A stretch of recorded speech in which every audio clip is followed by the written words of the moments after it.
Let's go. Let's go. Oh, did you want to? Sorry, I'll let you. Next time. I'm in love with you.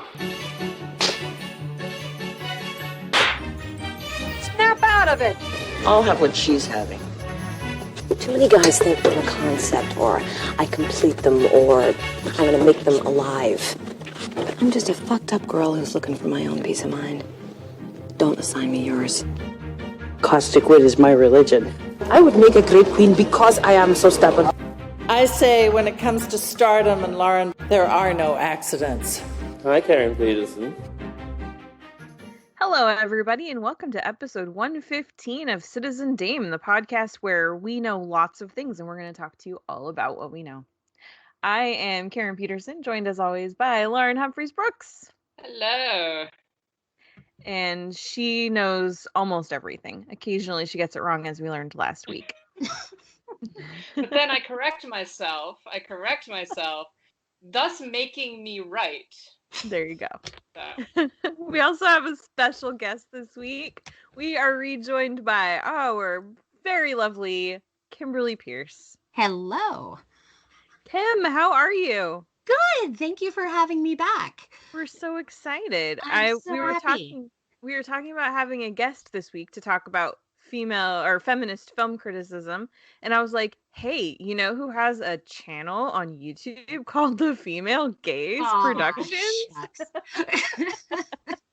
Why don't you talk a little bit about what you've been up to, Kim?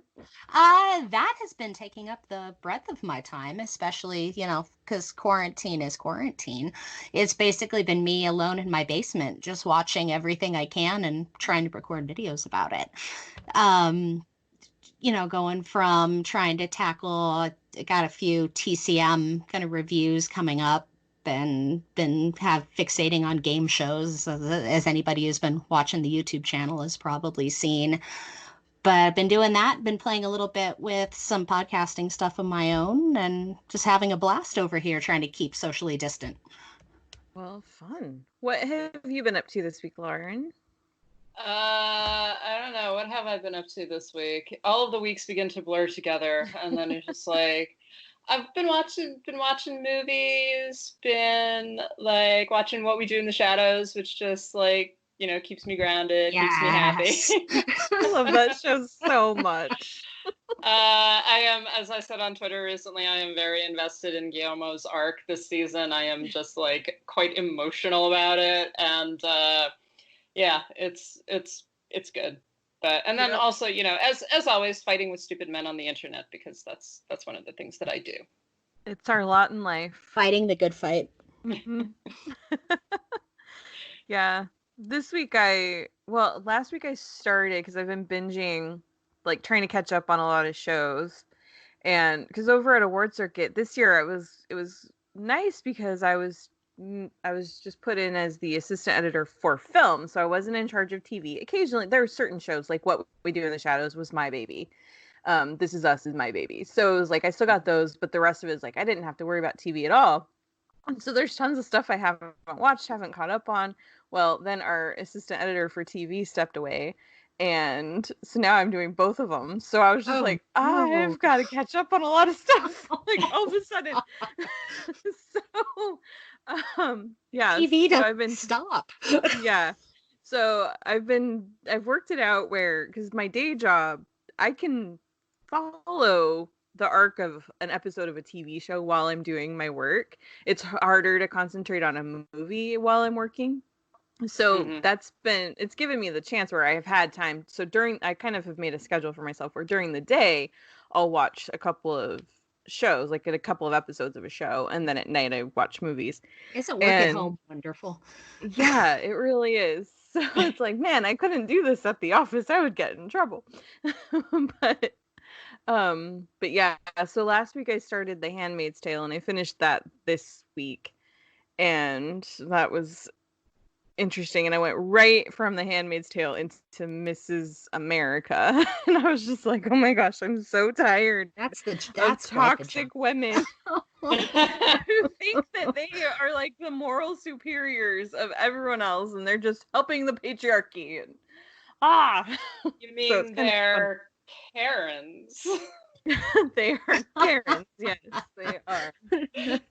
I'm sorry, I just had to do it. I'm so Just- sorry, Karen. It's Just not had your to fault. slide that in there. No, it's so funny. It's like, I mean, I personally, just for personal reasons, wish they had chosen a different name, and I definitely have some suggestions based on people that I've known in my life, but I also am not offended by it, and I totally understand what it means, and it's actually what offends me is when people claim that it's racist and sexist. I'm like, oh my gosh, no. Yeah, I do kind of wish that they had chosen that they had like a different, not a person's name, because that just seems a little unfair. There are people named Karen who have nothing to do with this.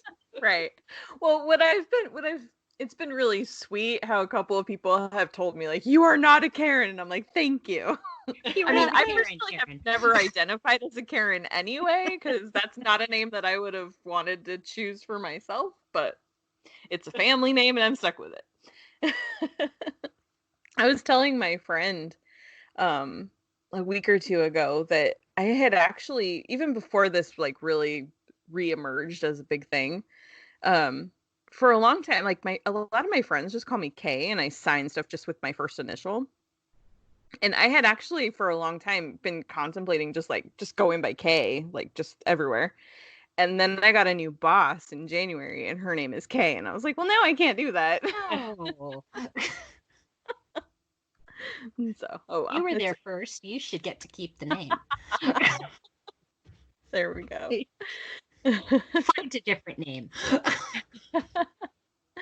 Yeah. Someone asked me what one of my suggestions would be, and I was like, Linda. Definitely Linda. And they're like, what did Linda do to you? I'm like, oh, I had stories. But yeah, anyway, I honestly, I think the memes are hilarious, and keep them coming. Like, keep tagging me in them, folks, because they're really funny. I am not offended by them. Yeah. Anyway, so let's see. Last week we announced we are doing a contest. We are giving away 3 months of the Criterion Channel, which is very exciting because some of you have been really wanting to get the Criterion Channel and can't afford it. Others of you think you don't need it in your life and you don't know how much you really do. So this gives you an opportunity to experience it for yourselves. And as we mentioned, and we'll talk about this again at the end of the episode, but it's really easy to enter. Just email us, DM us, comment with your most surprising blind spot and cinema blind spot, the movie that you have not seen that other people would probably be very surprised that you haven't seen. I actually just filled my biggest blind spot last night. I have finally seen The Godfather Part 2. Good for you. It's one of those movies that I hadn't watched. There wasn't a reason. I wasn't avoiding it. I hadn't gotten around to it, and I finally watched it last night, and it took up like That's a night. That's a night of viewing right there. Yeah. Oh yeah. What'd you think? It started at 3:30 and I finished it at like 9:30 because I got a phone call in between, and yeah. Oh, it's great. It's really great. I actually like the first one better. Okay. But I really liked it. I thought it was, I mean, it's The Godfather and The Godfather Part 2. How can you say anything bad about those, right? Yeah, I It's just filled mine in quarantine as well. I'd been Apocalypse Now had been my stated yeah. spot for so long, and I finally got that watched. So and it ticked that one off my list. What did you think of that one? That was intense. Mhm. That so much going on there. I was kind of in awe. I mean, from a visual perspective, I haven't done a narrative crackdown on it at all, but just from a visual narrative, cinematic perspective, I was blown away. Yeah. I just rewatched that like a week or two ago. It had been years since I'd seen it. And yeah, that's a rough one. Yeah, that's a trip. My mother actually got to see that in an early, it was like a really advanced screening back in the day, like back, when it was released, but it was before they had added music to it. So there was no soundtrack. Oh, It that was was just creepy. Oh, so, and she said it was really, yeah, it was really intense disconcerting. and everything. Yeah. Because you did, yeah, because you got the sounds and you got the explosions and the helicopter and all of that, but you didn't get any music on it or anything like that. And she said it was really, really cool. But I bet. yeah. What's one of your biggest, most surprising blind spots, Lauren? I mean, I have none. Of course. I've seen all the movies. No, I was thinking about this. I think that I'm very, very weak on Fellini. And so, like, I haven't seen La Strada. I haven't seen Nights of Cabiria. And actually, I haven't seen most Fellini films. I've seen a few. I mean, I've seen 8.5 and stuff like that. But yeah, I think that probably La Strada or Nights of Cabiria, just in terms of the films that I'm like, oh, I should really have seen this, and I just haven't done it yet. Yeah. Now I'm like, now that I've watched The Godfather Part 2, I wonder what my most surprising one is now. I don't know. I think it's a question of also, like, what would you consider surprising versus what someone else would consider surprising? True. Like I was thinking, because I was also like, well, there are a bunch of Bergmans that I haven't seen, but I've seen the big ones, right? I've seen, I've seen The Seventh Seal, and things like that. I've also seen some just random ones, just because I was like, that sounds interesting. But yeah, it's like, what do you think is important to have seen, I guess, and that can really vary from person to person. On Letterboxd, just looking at the most popular films and the ones that I have not seen, the top 3 are Drive by Ryan Gosling, which I don't consider that that surprising. Huh. Okay.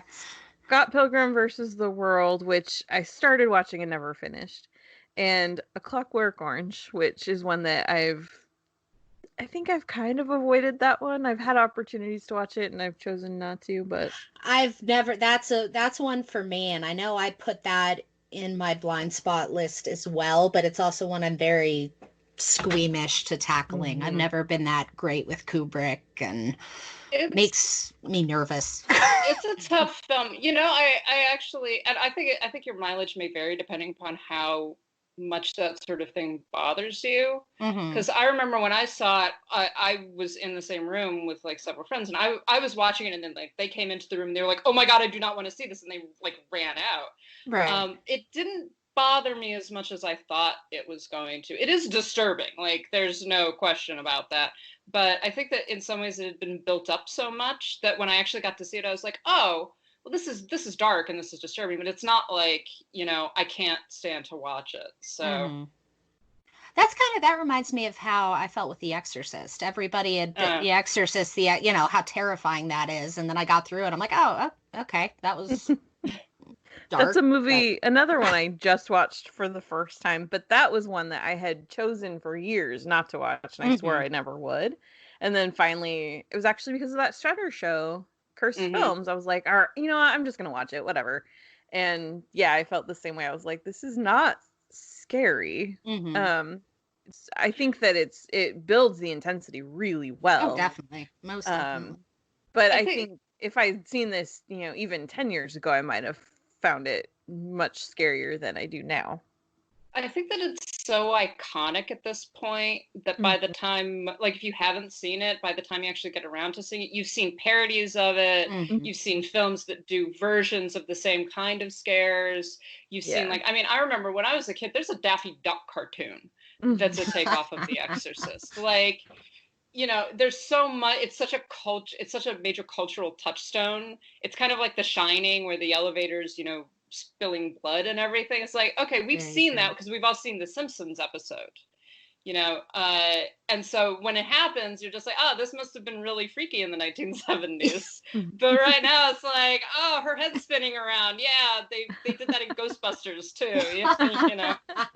Right.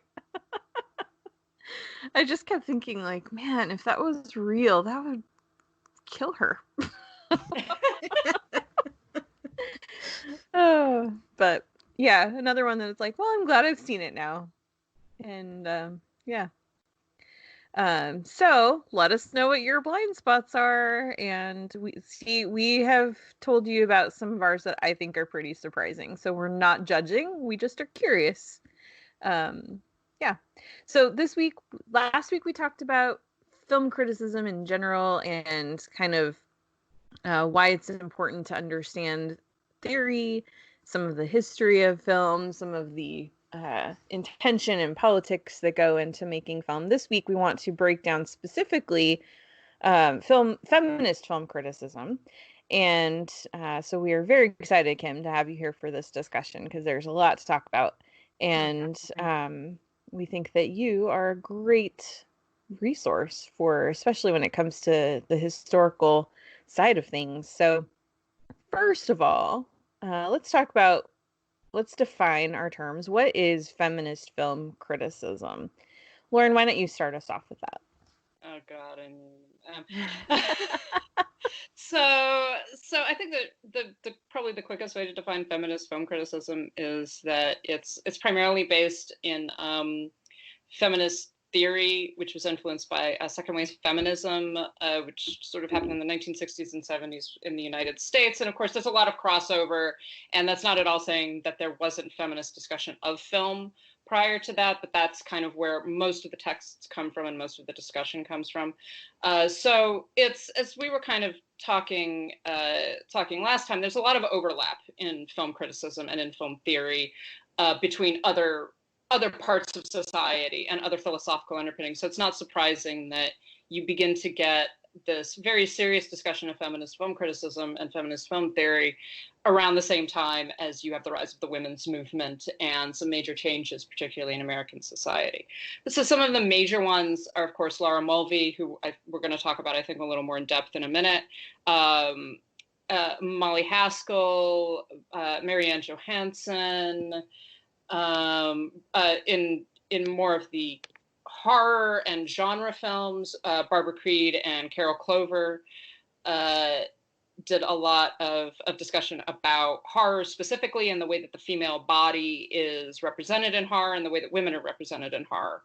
And particularly, again, it isn't just about, it's about contemporary film for them. So Carol Clover talked about, she wrote a very interesting, I believe it's a full book, although it's one of those things you always read excerpts of, called Men, Women, and Chainsaws, which is specifically about kind of the Texas Chainsaw Massacre slasher genre of the male and sort of the trope of the male killer going after these beautiful shirtless women and things like that. So the sort of representations of women within that. So feminist film theory is basically looking at film generally, and usually they're talking about mainstream film, so Hollywood film or popular film via a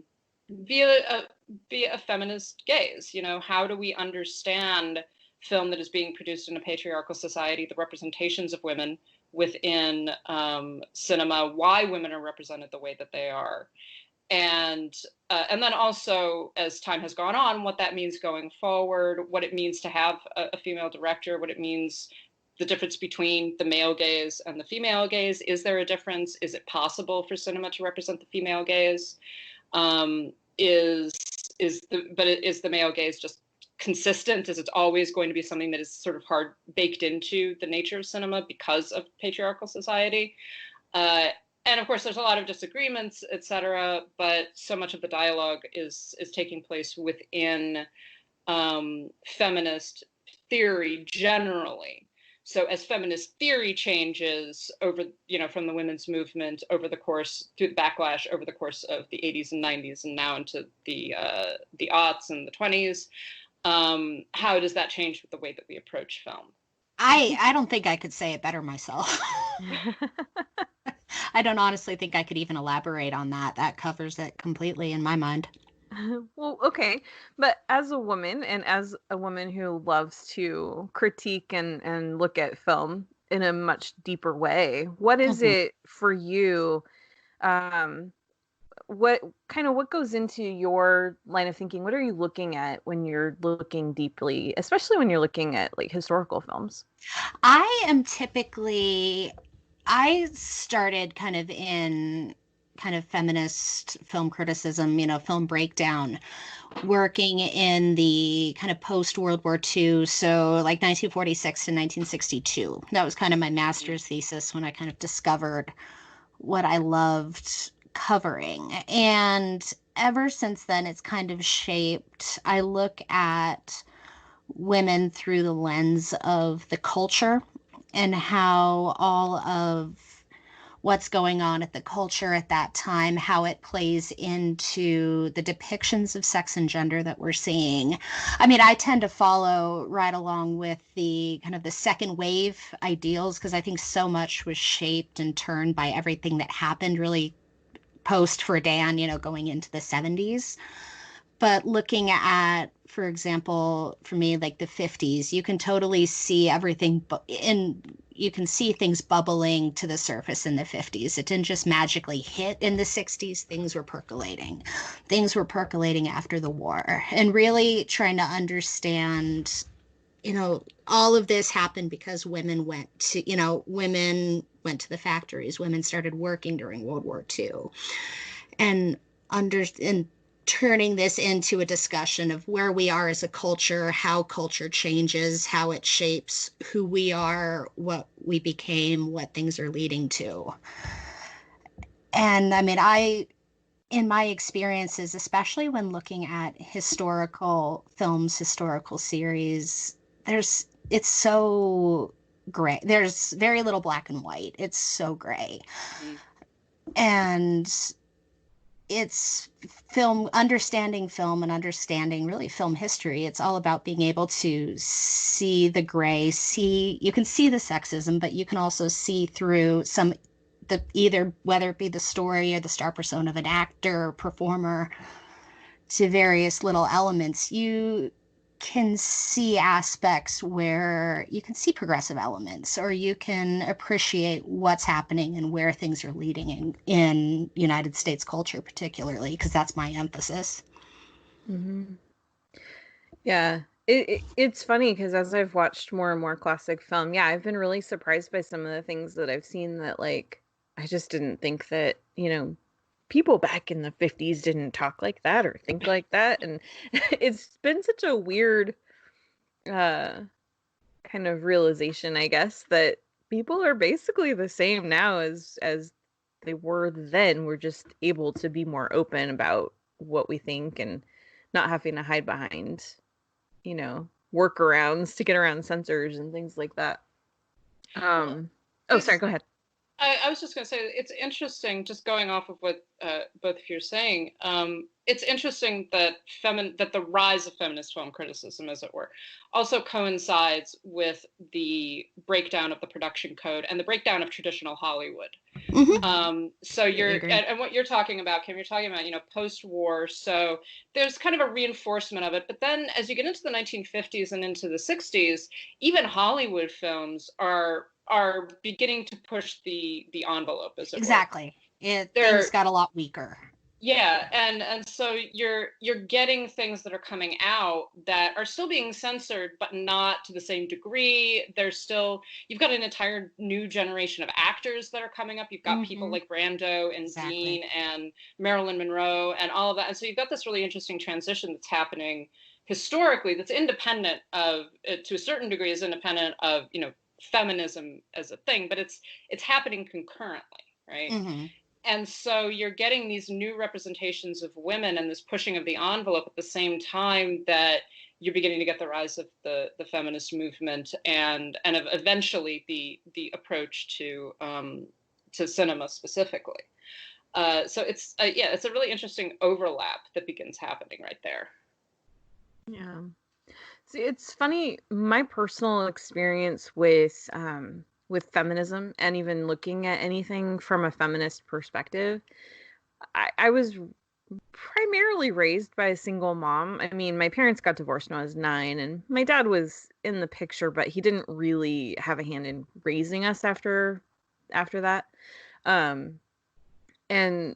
But it's weird because I still grew up in a very patriarchal household because my mom is right. very much one that she went to work because she had to, because she had kids at home that she had to feed and house. And if she had her choice, she would have not been working. She would have had her happy home and marriage and baked cookies for the bake sale and all those things. Like that's the mom and wife my mom really wanted to be. And she was forced out of that, not because she wanted to be, you know? And so it's like, I mean, even to this day, my mom will say things about, you know, the ERA or about just like feminism in general that I'm like, how did you raise me? Like, and it's funny. But a lot of that stuff, like when people talk about internalized patriarchy and stuff, it's like, yeah, I get that, because those are the messages that I grew up with, and I've had to kind of deprogram myself as I've gotten older, as I've, you know, explored the world a little bit more. And so it's like I grew up watching movies and thinking there was, you know, no big deal about certain aspects of film. And then when I rewatch those same films as an adult, I'm just like, why did my mom think that this was fine? You know, like, like, why is this the ideal world that she wanted to live in? And it's just really funny because of that, I'm able to see kind of both sides of things. I definitely am a very proud feminist, but I also kind of am a little bit more understanding in some aspects of where people are coming from, and that not everyone who is quote unquote anti-feminist is a terrible person. They're just, a lot of them just look at the world differently, and you know, it's all right, I guess. It's their way. Just get out of my way. It's that internalization, like you're saying, it's that internalization of patriarchy, internalization of not necessarily misogyny, but that sexism of being like, this is the way that the world is, and we're divided by gender, we're divided by women do this and men do that, and that's been kind of the attitude, and it's a lot of mainstream film in one way or another reinforces that, and that's what especially early feminist film criticism is trying to critique, is saying like, okay, here is what it's reinforcing that we've just kind of accepted as fact, but it's reinforcing it based upon a very patriarchal and a very sexist society that is actually putting women in a particular position that is not advantageous, right, for women or really even for men. I mean, we talk about toxic masculinity and about how patriarchy in itself harms men as well as women. Because it becomes more about, it's really more about a power dynamic than it is about gender specifically. Yeah, exactly. And through that, of course, then you get conversations on the male gaze and the female gaze. And Lauren had put in the link to Laura Mulvey's essay in the show notes last week. So hopefully those of you who hadn't read it before got a chance, and those of you who had, but it had been a while, like me, have gotten to kind of check it out again. It's called Visual Pleasure in Narrative Cinema. And this is using a psychoanalytical approach to looking at why certain aspects of film are well, Lauren, why don't you go ahead and summarize it quickly, and then we'll talk more specifically about what male gaze is, what female gaze is, if there's such a thing as the female gaze, all that.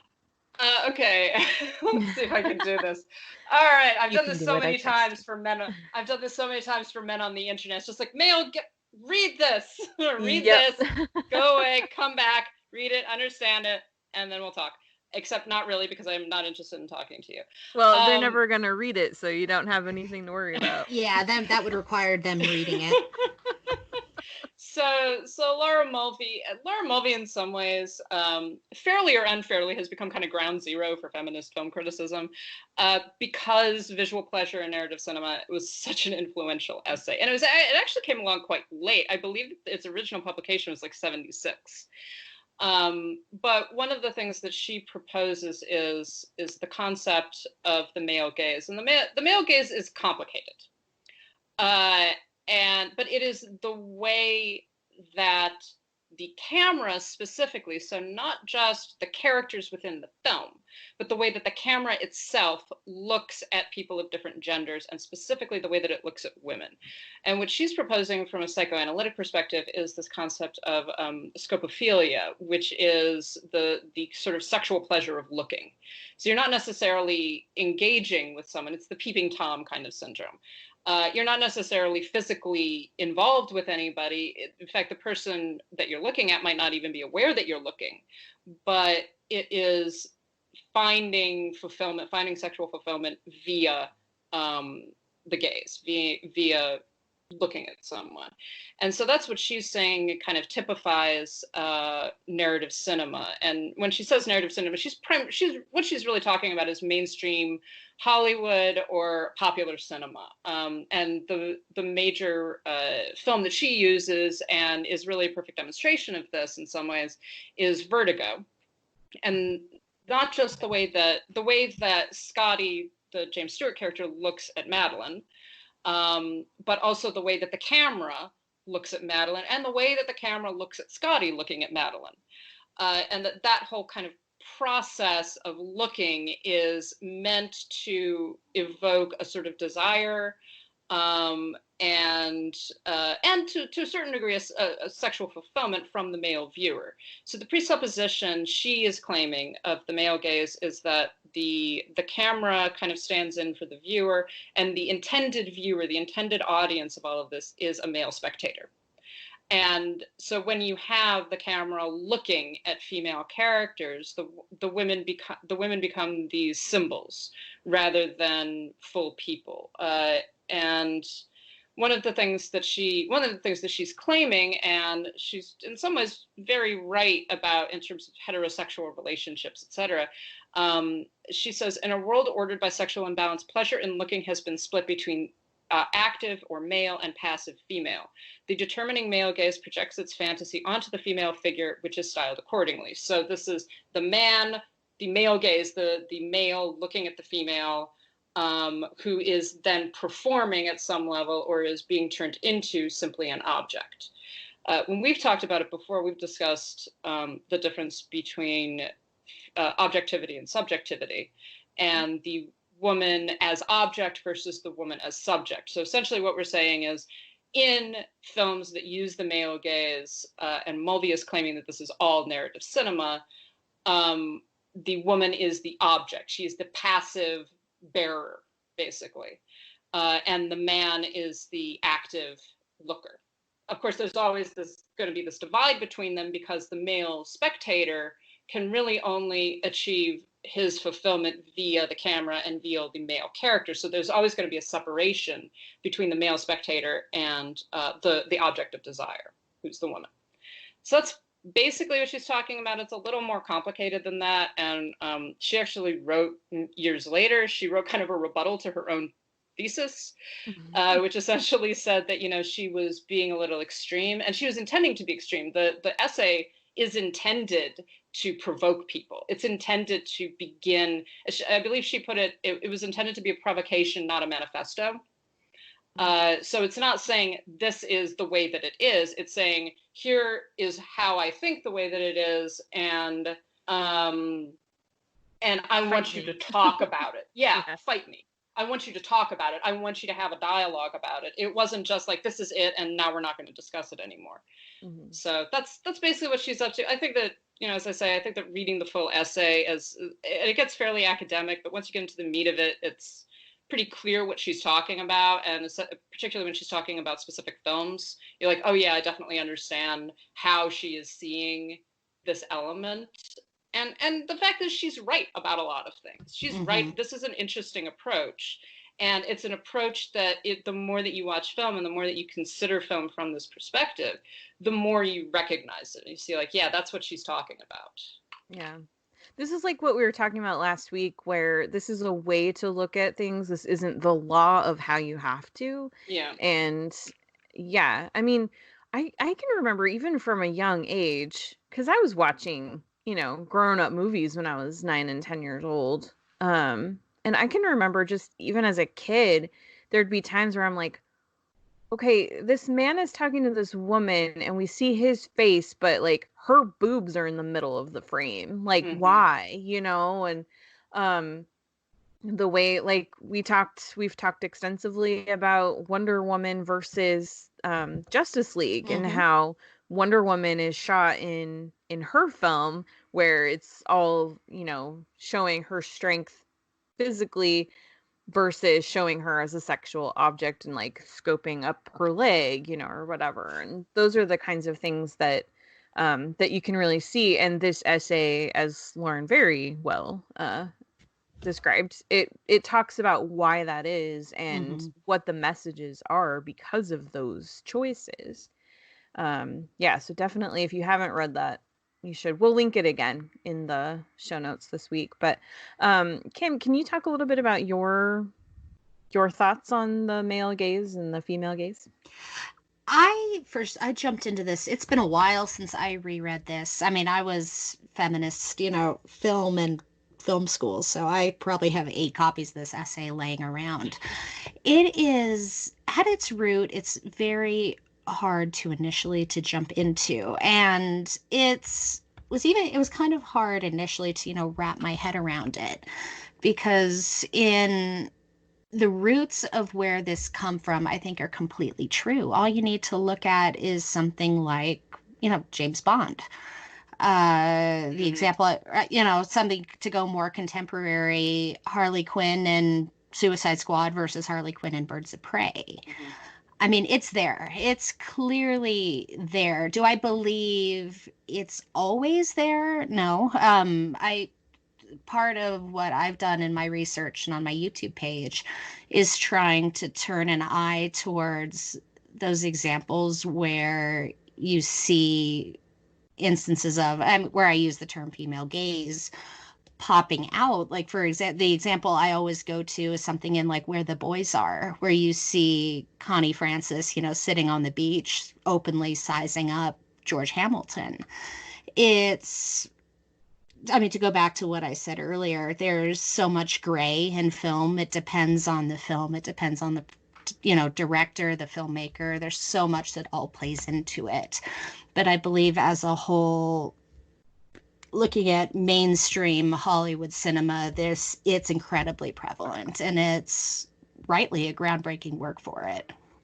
I think that it's interesting that then you begin to slide into this issue of the female gaze, you know. So what Mulvey is proposing, right, is that this is the way that cinema looks. This is the way that it's at least narrative cinema. But then of course that opens the question, okay, well, is there such a thing as the female gaze? And if there is, what is it, and how do we tell the difference? And it is, again, it's easier to come up with examples of something than it is necessarily to like propose a theory for, which is why I think that Mulvey's essay, when you actually get into the meat of it and you begin talking about stuff like Vertigo, you begin to understand better what she's trying to get at, versus the headier, you know, theoretics of it. It's just like with scopophilia and this and that. It's like, okay, what the fuck are you talking about? It is hard. Yeah, it's difficult. And it's difficult sometimes to wrap your head around, because you're kind of up in the sky sort of theoretics, and like, okay, well, now can we bring it down and actually look at what film is doing and even what it's not doing? So you can, the issue with Vertigo is you can make an argument about Vertigo as being this kind of the typical male gaze, or a film like Peeping Tom, which does the Michael Powell film, which does something similar, which is quite literally about a man murdering women with his camera. I mean, you know, you can't get much more psychoanalytic than that, a film about that. But one of the interesting things that you can turn around and do, and in some ways it might be considered reading against the grain, but on the other hand, you're like, well, how, you know, if we're proposing the film simply as film, there is no such thing as reading against the grain, would be to look at Vertigo from an opposite perspective and say that this is actually a critique of this objectification and exploitation of the female figure, of the female body as symbol, right? And if you look at Vertigo, a lot of the film is about just that. It's about a man imposing his will on this passive female figure who is not in fact passive. She is a full living human being who is we initially think of as a victim, and then the film kind of complicates our emotions about that.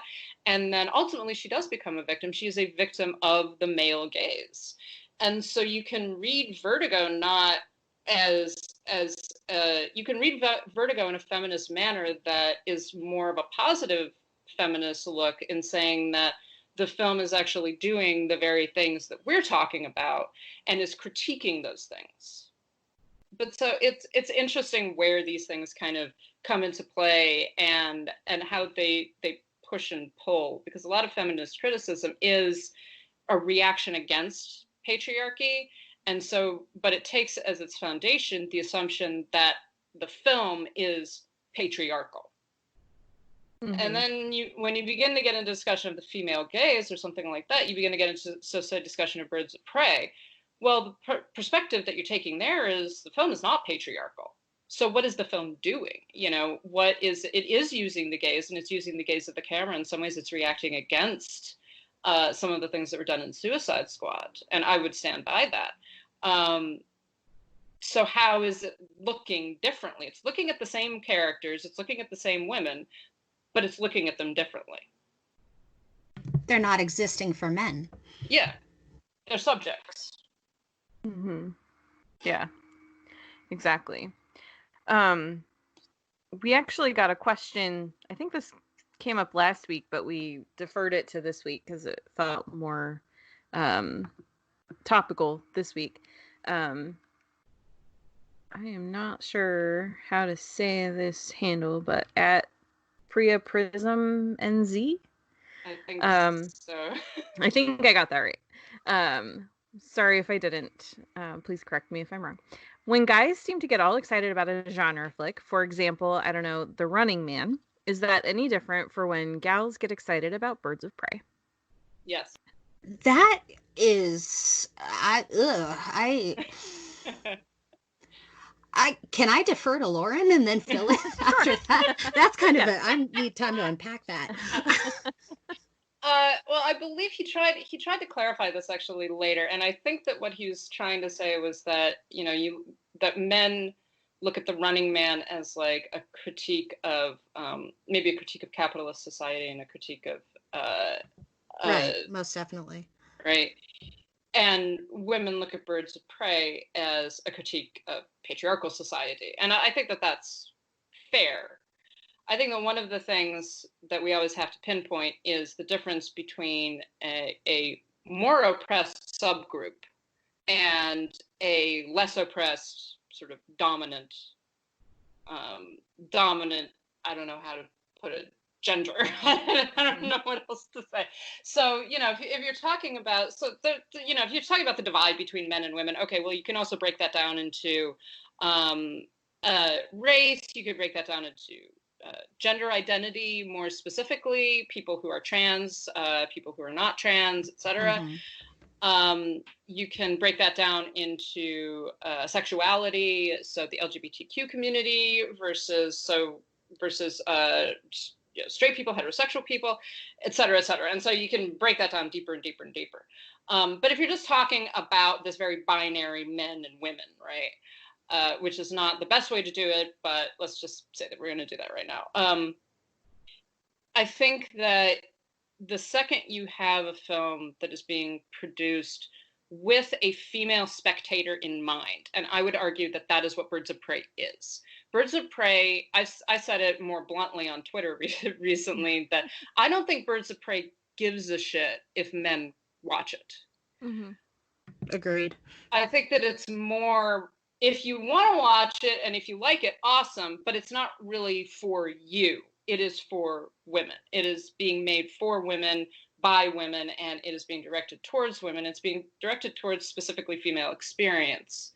And female experience within patriarchy, right? And that's kind of all of the layers that it's representing.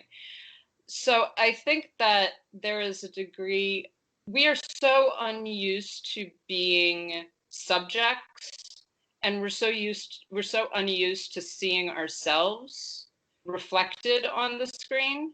And I think that that's one of the things that's happening with Birds of Prey. We talked about it with Wonder Woman. We talked about it with Ghostbusters 2016. that there's this kind of outpouring of support for those films particularly from women, and an outpouring of hatred for those films, particularly from straight men. Mm-hmm. But the female, the generalized, right? We're speaking generalities, but the generalized female reaction to those films was, I am seeing myself for the first time. I'm seeing something in my experience being shown via these heroic characters. For some of us, for the very first time. And there were jokes being passed around, like women leaving Wonder Woman going like, oh, is this how straight white men feel all the time? Because I feel like I could lift a tank, you know? It's that sense of being represented. And I think that is the difference. Men, particularly straight white men, are used to being represented on screen. They're used to being the default. Women aren't.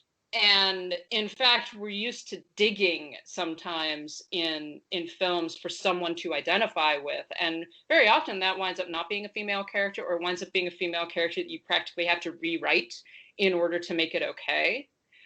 And so when you're talking about the reaction to something like Birds of Prey, the female reaction to something like Birds of Prey, the reaction is much more, I think, internal and emotional and elevating than it is for a straight white man watching something like The Running Man, where you're already used to seeing those images of yourself, though they might be representing something new for you, in, you know, anti-capitalism or pro-socialism or something like that.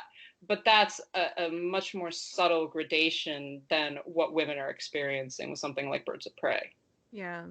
I mean, a couple of years ago, I remember at the Oscars when Kumail Nanjiani, who is Pakistani, talked about growing up as a kid having to find ways to identify with all these white guys in movies, and how, like, if he could do that, then white dudes can find ways to identify with him in his movies. And it's the same for women. I mean, I think that's one of the problems. I think you're exactly right, Lauren. I think that's one of the problems with men, and why there's so much hatred for some of these films about that are about women, and that don't really give a shit what the men think, because they have never had to try to identify themselves in someone else that doesn't look like them. And they really struggle with that. And it's interesting to watch the temper tantrums that emerge over that, when we're supposed to just sit down and just shut up and take it. And it's a very interesting thing. For myself, when I saw Wonder Woman for the first time, actually a couple of times that I watched it, I actually cried, because I felt really emotional watching that film, because even though I was a child of the 80s, and I grew up with characters like Ellen Ripley and Sarah Connor and Princess Leia and some of these really awesome women, but they were always presented by male directors. And so watching Wonder Woman, which I grew up on that TV show, and I loved the TV show. I always loved Wonder Woman. And it felt like a movie I had literally been waiting for my whole life. And not only did I finally get it, but I got it from a female perspective. And it was it felt like this big, fulfilling, like, experience for me. And I think Birds of Prey was a little bit of that for me too. And it really bothers me when I see men who even, like, they even say that Birds of Prey is a good movie, but think of how much better it would have been if they would have toned down the violence so that young girls could see it. And it's like, but why should they have to? You know, Nobody said that about Deadpool. And the reason they didn't have to say that about Deadpool is because there are plenty of superhero films for boys. Exactly. That any boy of any age can watch that's not Deadpool. And there just aren't that many options for girls. But I'm glad they didn't tone down the violence and the language of Birds of Prey. I think the violence and the language was part of the point. Privilege is such a hard thing. If you've been raised around it, if you've been rooted in it, there's still times where I catch myself, and I realize where I've hit my own privilege being, white, growing up in suburbia. When you're suddenly faced with that realization that no, the lead doesn't always have to look like you. That is such a hard thing to logic your way out of. I mean, something like Birds of Prey, just to see what hit me hardest with that. I mean, it could be seen as trivial, but Harley Quinn and that breakfast sandwich. She's not some days you just want to throw on the bare minimum, go out, and you just want that food. For seeing a female character depicted who is not she's not being seen here as a sexual being. They're just what I'm always looking for. I like to see my characters as human. And that's why I was a child of the late 80s. So, growing up watching films like the 1984 Ghostbusters, I never looked at Sigourney Weaver's character in that as somebody to look up to. I always looked up to Harold Ramis. You don't realize that you're watching these films necessarily through the gaze of this filmmaker. And as women, we've just had to kind of imprint on where we could. Princess Leia was always my go-to, kick-ass female lead. But representation is such a powerful thing. And particularly straight white men have never had to stretch. So leading men have always looked like Arnold Schwarzenegger. They've looked like John Wayne. This, dates back to, the beginning of film, the beginning of literature. But we've seen with films like Crazy Rich Asians, Black Panther, Wonder Woman, how important and how vital it is to people being able to see themselves up on the screen. And it's important.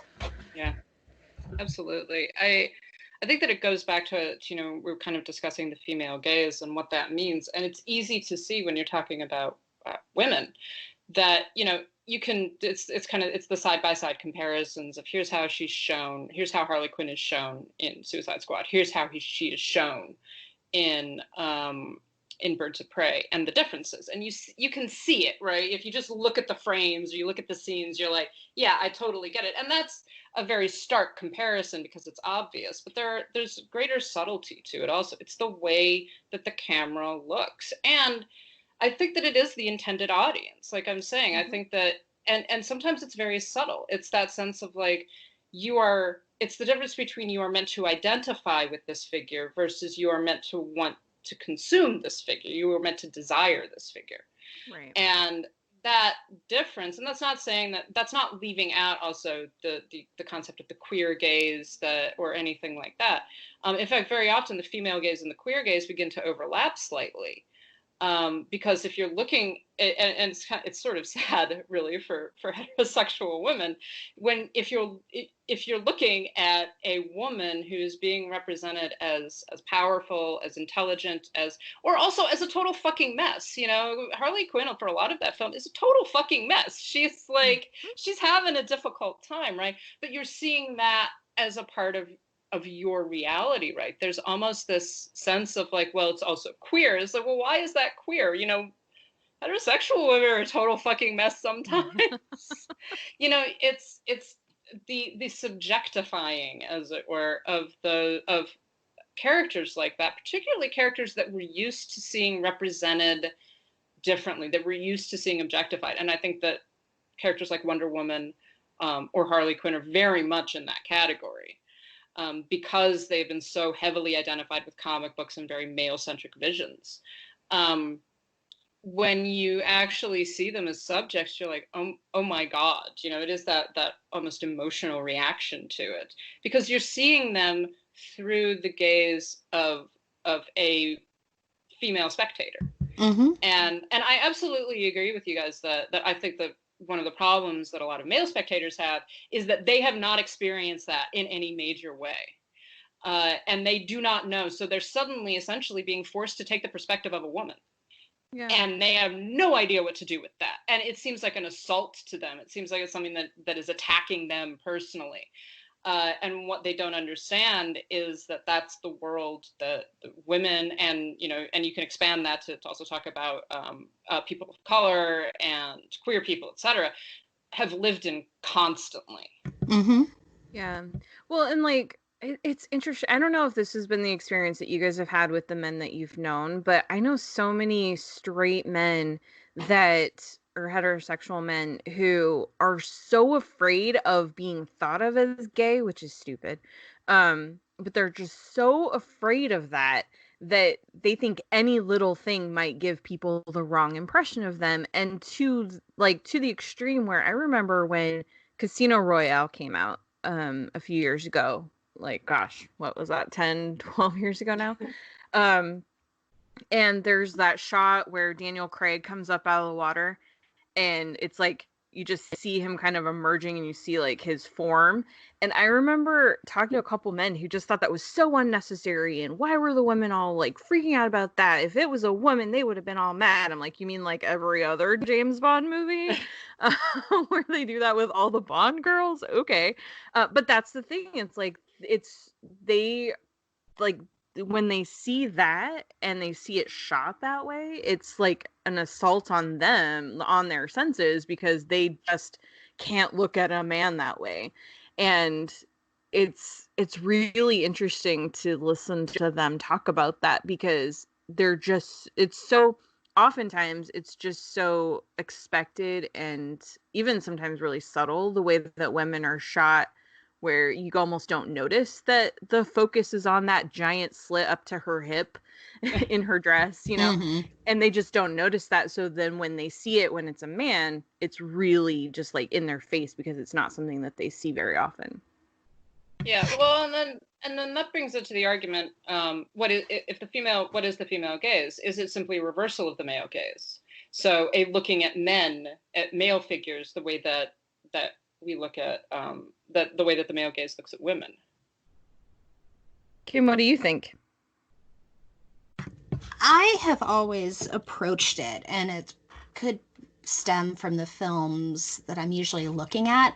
I will look at it through that. Like, if I'm seeing especially a direct approximation of a shot from the female character looking at a male character, I will call it that. But I've also broadened it out. I mean, and this is working with classic cinema, but an acknowledgement of female sexuality.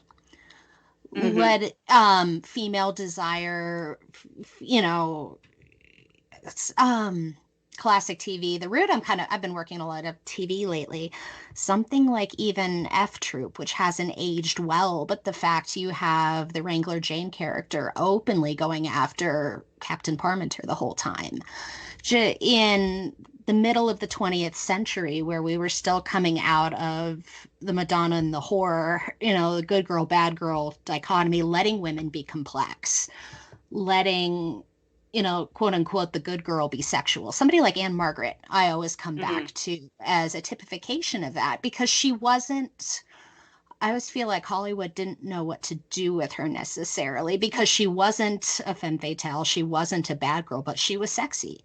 So suddenly, letting the girl next door be sexy, letting more than just the femme fatale have desires, want to be sexual. That's kind of where I come at it from. Yeah. Well, and I think that's great, Kim. Thank you. And for me, I think that it's not just a straight reversal.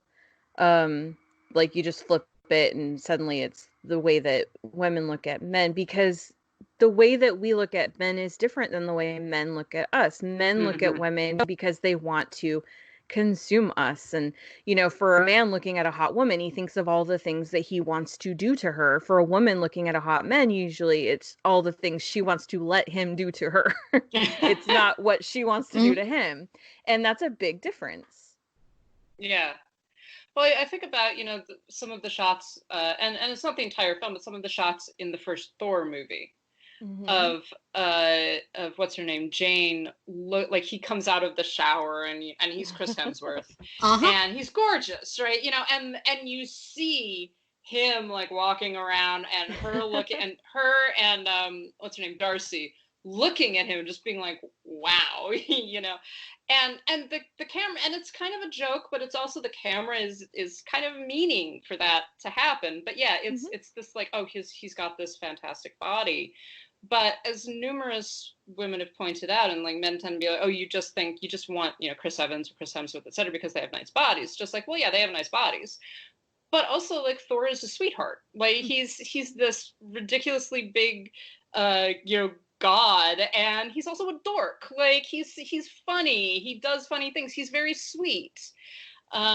He's very much like, I will protect you, fair maiden, but also he's an idiot, and that like whole thing is quite adorable. So there are gradations of it. So yeah, I do agree with you guys. And we've also talked about some of the shots in Wonder Woman of Steve Trevor, like when he's naked in the bath, and the way that she looks at him, and the way that the camera looks at him. There's an appreciation that is not objectification, that is not, like you're saying, Karen, that is not, I want to own him, right? It's more like, oh wow, he's cute.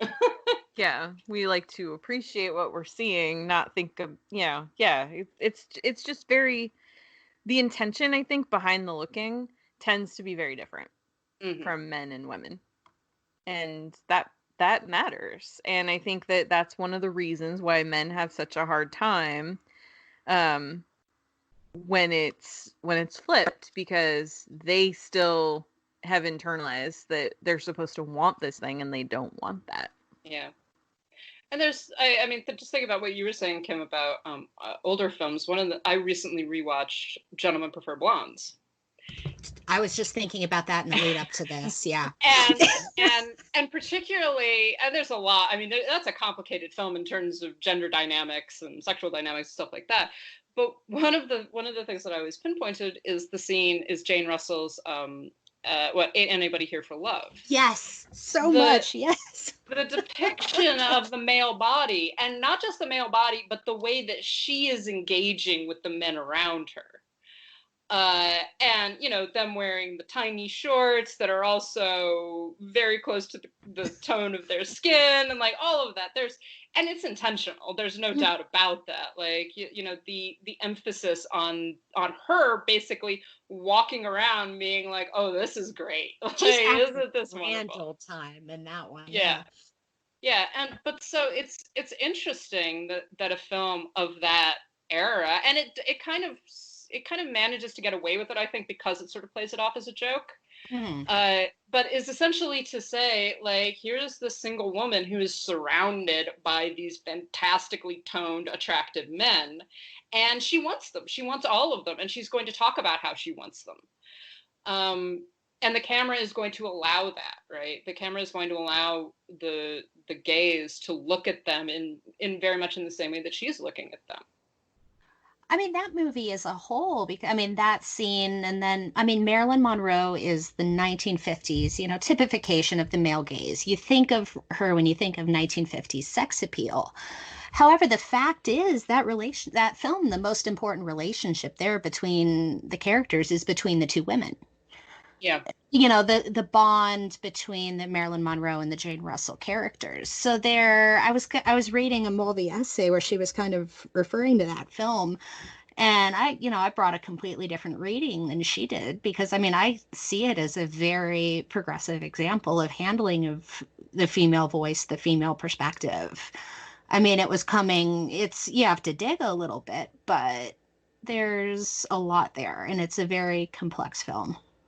I think that this goes back a little bit. I won't go on about this for too long, I promise. I think it goes back a little bit to what I was saying about the initial feminist theory and feminist film criticism as being kind of a reaction against. It's the assumption that it is always the male gaze that is functioning, it is a patriarchal society that is functioning, and that is what film does. That's what film represents. And so in feminist readings, you're essentially reading negatively at some level. And I do think that there is an argument to be made about reading more positively, about saying, no, these films are actually representing these things in more complex ways. So you're getting progressiveness coming through in things like Gentlemen Prefer Blondes, or in Vertigo, that you can actually read some of these things as a critique or as a parody or as kind of at least a more complicated approach to this overarching construct, which is patriarchy, right? But how do women kind of get their own way and function within that? And so much of something like Gentlemen Prefers Blondes is about that. It's about how do women have power and maintain power in a society that essentially requires them to be powerless. And you've got two of the major sex symbols of the 1950s, Marilyn Monroe and Jane Russell, doing that together. Mm-hmm. And it's fascinating, but I think that it's much more interesting if you read it as more of a progressive film than if you read it as just sort of like, oh, this is just a reinforcement of patriarchal norms. Exactly. I mean, the film that first opened my eyes to all of this was Gilda, was kind of what kind of propelled me into everything. And Richard Dyer's writing on that was kind of what shaped my whole perspective. And he writes such fascinating things. I mean, here we have, the iconic, noir femme fatale, the striptease, everything about that. But when Richard Dyer was writing about this film, he talks about the Glenn Ford character, Johnny, and the feminization of him. And how pretty he is and how well made up he's, how much attention they've paid to his appearance in this. And he talks about the reversal of, the gaze to go right back on Johnny. Mm-hmm. And just exactly what you're saying, Lauren, taking a more interesting perspective. Yeah, reading against the grain on what's going on as opposed to just a straight, this is female gaze, or this is male gaze, blah, blah, blah. Mm-hmm. It's funny. I talked about this a little bit last week, but it's funny because since I've been in the world of actually writing about film and interviewing people, talking to a lot of filmmakers, not only directors, but costume designers, makeup artists, production designers, editors, all those people that work behind the scenes to make a film. And it's really interesting and it's frustrating to me when people tell me like, oh, stop reading so much into that. And it's like, it's really frustrating for me because everything that goes into a film, no matter, even if it's like the simplest, like I think one of the examples I gave last week was Jackass, like everything that's there in that movie is there for a reason.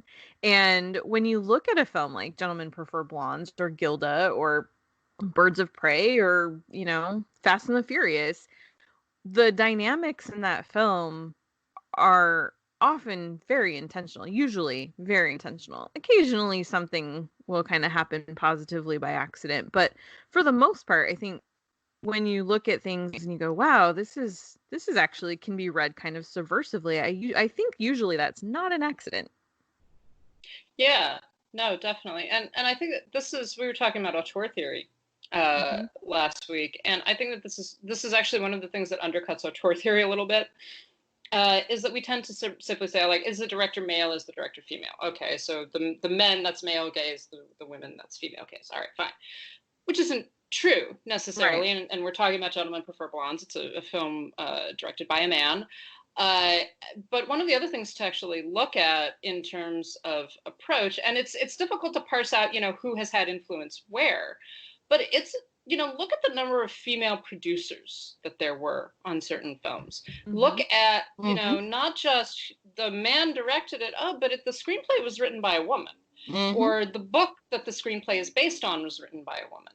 And it begins, and the more that you look at kind of those below the line influences, the more you begin to go like, oh, actually, this is probably more nuanced than I would even think that it was if you're only basing it upon the director. So, for instance, the other just last night, a couple of friends and I were watching First Wives Club, which has its issues, but it is a very female-centric film. Mm-hmm. There are some instances of the male gaze, but it represents really well the dynamics between women and female friendships and the importance of female friendships and all of this. And one of the things that we were kind of surprised by was the fact that it was written and directed by men. And then I pointed out, I was like, well, but did you notice it's based on a book by a woman? And then you begin to go like, okay, well, what else could have possibly been influenced here? Were there other women that were involved in this that are maybe not getting credit? Or, did the actresses have more of a say in the way that they shaped their characters? Mm-hmm. And then also you get male directors and male writers who are able to engage with this. And we talk about people like Douglas Sirk, who is, in many ways, he made women's films, and his films are very subversive and very progressive in a lot of ways in their gender relationships. And so it's always important. Yeah, Paul Feig. I mean, exactly. Pops up. Yeah, so it's Almodovar. It's always good to sometimes look at the director, but then look past the director and look at the producers, particularly when you're talking about classical Hollywood films. Virginia Van Eff on Gilda. Yeah. Who produced it? Who wrote it? Who was kind of, who can you assume had some sort of a more creative influence on it? And then it becomes a lot more complicated than just, the director is the author of the film. Right. Yeah, exactly. Oh man, I was just gonna say something and I totally lost my point. Sorry. No, it's okay. Oh yeah, it's gone. Oh well, that's okay. What you said was spot on, so no need to add. So where do we go from here? What does contemporary feminist film criticism look like? What do we do now? Besides just get into a lot of fights with stupid men on Twitter. Kim, what's been the response to your YouTube channel since you launched it, and what sort of comments and things have you gotten from people? Has it been pretty positive?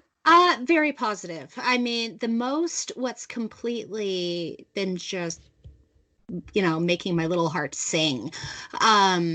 Even, looking at an example towards the little rebellions. I have a video up there on Charles Nelson Riley. And the, Broadway director, performer, glorified 1970s game show panelist. And part of my objective on a lot of these videos is trying to, for example, in his, it was trying to redefine, there's been this narrative that he's just this, silly, foppish game show panelist. And saying, no, he was this as a gay man in 1970, merely existing was even a success and a quiet rebellion.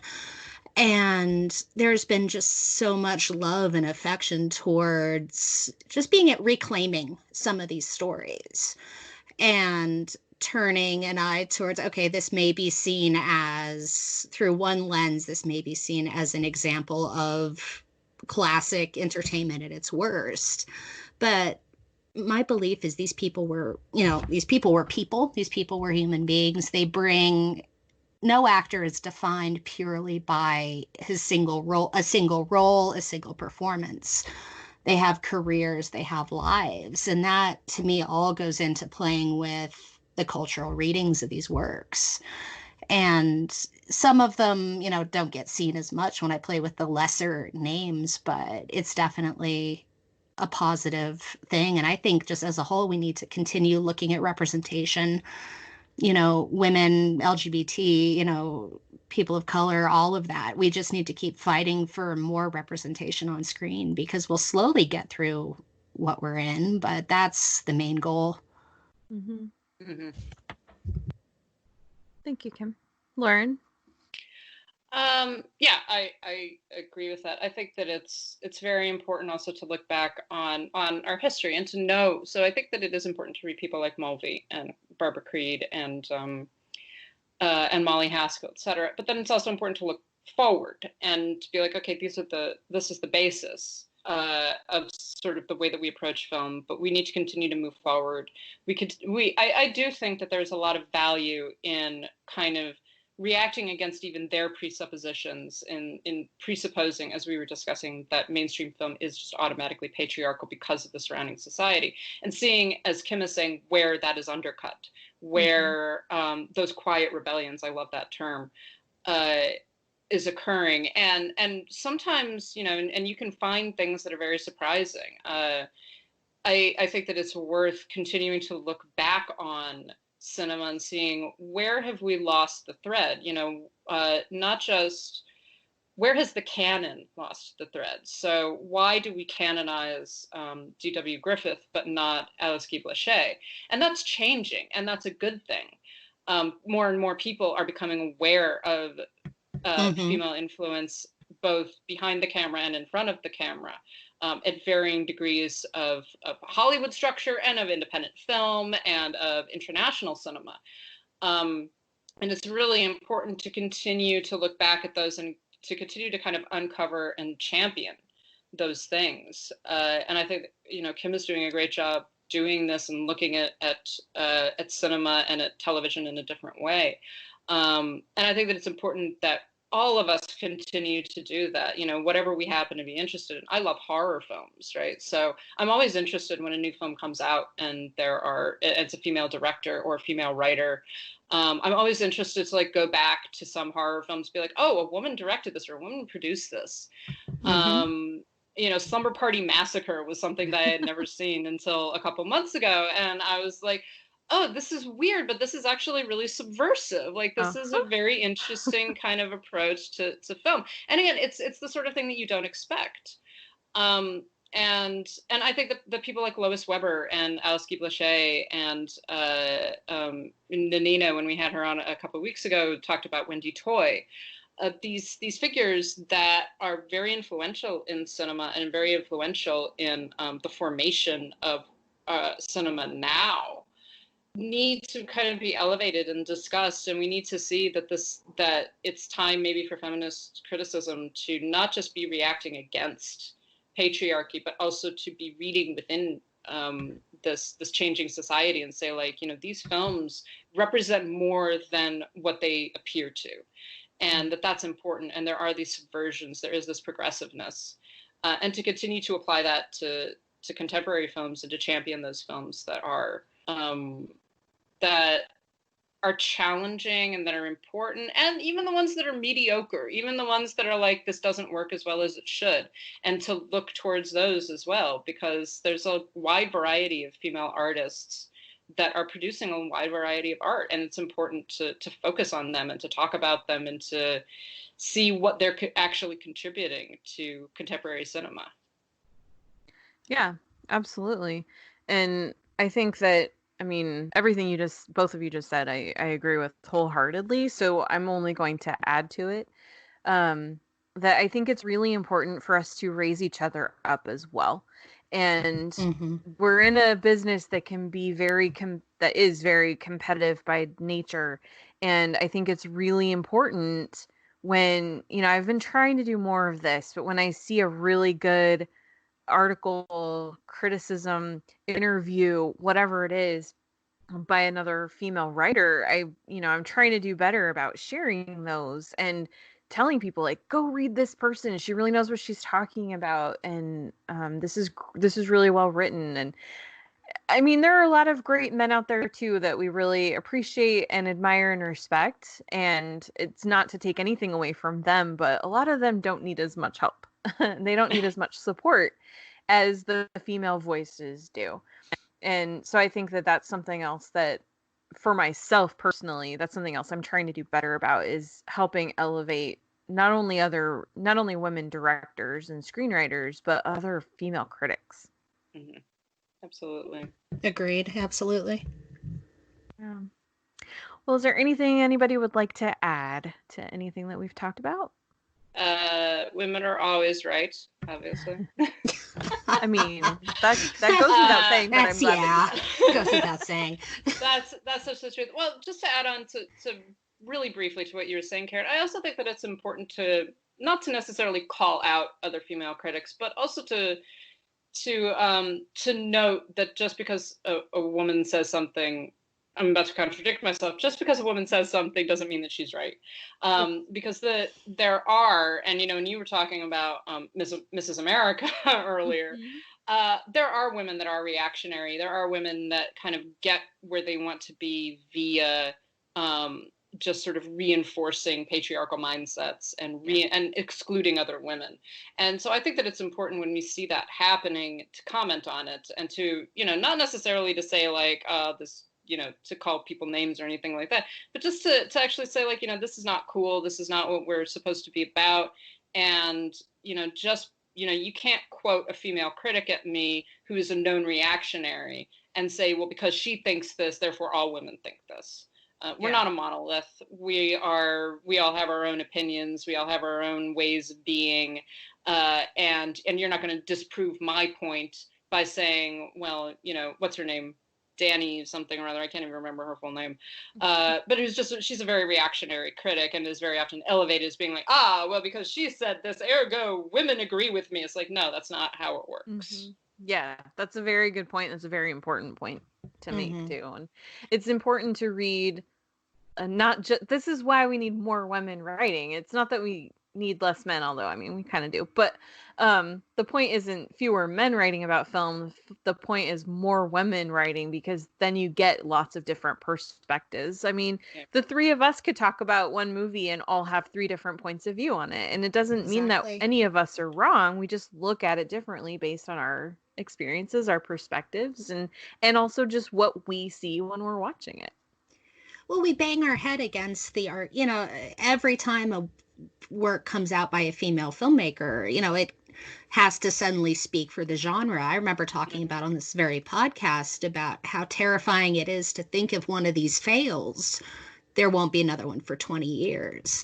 If we have more female critics, women filmmakers, women writers, that ceases to be a problem. Suddenly it doesn't have to speak. We're not a monolith, and it shouldn't have to exist like that. But until more creatives are giving their due, it's going to keep happening. So that's why we need to keep fighting for more representation. Exactly. Well, that is going to close things up for this week. Thank you so much, Kim, for joining us today. Thank you. Thanks really for having me. I had fun. We love having you back. Anytime that you want to join us, you are welcome. You know that. The door is open. Just wanted to remind everyone really quickly that about our Criterion Channel contest. We are giving away 3 months, as I mentioned at the beginning of the show. We're giving away a 3-month subscription. And to enter, it's very easy. All you have to do is send us an email at citizendamepod@gmail.com. Or you can send us a DM on Twitter or Facebook. And Twitter and Instagram are at citizendamepod, and Facebook is facebook.com/citizendame. So any way that you want to reach us is fine. We want to make this as simple as possible. Just let us know what your big cinematic blind spot is. And it doesn't have to be a specific movie. We actually got a great comment from someone who said that their big blind spot is like a lot of films directed by women. So, I mean, that's a really big one. That's great. So thank you. And we just want to hear from you. And we're really excited about this contest, and spread the word. And in addition to those ways of getting in touch with us, be sure to check out our official website. That's citizendamepod.com. where Lauren is covering Tribeca right now and has had some great reviews of some of the films there. I think I'm just throwing this out. I haven't talked to you about this yet, Lauren, but I think I'm actually going to write about Mrs. America for Citizen Dame, because I have some things to say. It's already been covered on Award Circuit, so I think I'm going to talk about it on Citizen Dame, where I feel like it's a better fit. My thoughts are better placed there anyway. So do it. I definitely have a lot of things to say about that show. But I'm going to hold off until I've actually seen all of the episodes. So it's going to be probably a week or two before I get that done. And we want to thank our patrons who are just so awesome and help keep things going. So huge shout out and thanks to Heather, Adriana, the Crooked Table Podcast, Michael, James, Katie, Carriata, Mason, Matthew, Monty, Nanina, Nicole, Robert, Sharon, Steve, Tao, and Will. And if you would like to be a supporter of the show, you can go to patreon.com/citizendame and help us keep our hosting going, help us keep our website running. We really, really appreciate that. Of course, there's no obligation whatsoever. And we totally understand that, especially in times like these, it's really hard for people. And yeah, we're not expecting anything of anybody that can't do it. So, but you can go to patreon.com/citizendame for that. We also have our Zazzle store still. That is zazzle.com/citizendame. You can get keychains and buttons and t-shirts and all kinds of fun stuff. And we have our Ko-Fi, which is ko-fi.com/citizendame. You can also reach out to us individually. Kim, please tell folks where they can find you and where they can watch you. I am on YouTube at Female Gaze Productions and primarily on Twitter at KPierce624. And I just want to say, your YouTube show is great, and I really like it. I haven't watched as many episodes as I should, but every time that I catch one, you do a really great job. I appreciate you saying that. Thank you. Yeah. Lauren, where can people find you? I'm on Twitter and Instagram at LH Business. And I am on Twitter and Instagram at Karen M. Peterson. So thank you all so much for listening, and we'll talk to you next time. Bye. Here is a letter from a manly man. I quote this letter in its entirety. Dear Miss Cale, since you know so much about the art of the film, why don't you spend your time making it? But first you will need a pair of B blank blank blank blank. End quote.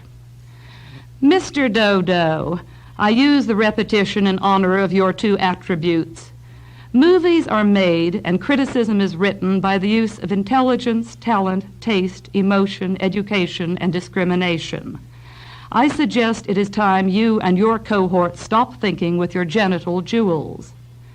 There is a standard answer to this old idiocy of, if you know so much about the art of the film, why don't you make movies? You don't have to lay an egg to know if it tastes good. And if it makes you feel better, I have worked making movies, and I wasn't hampered by any biological deficiencies.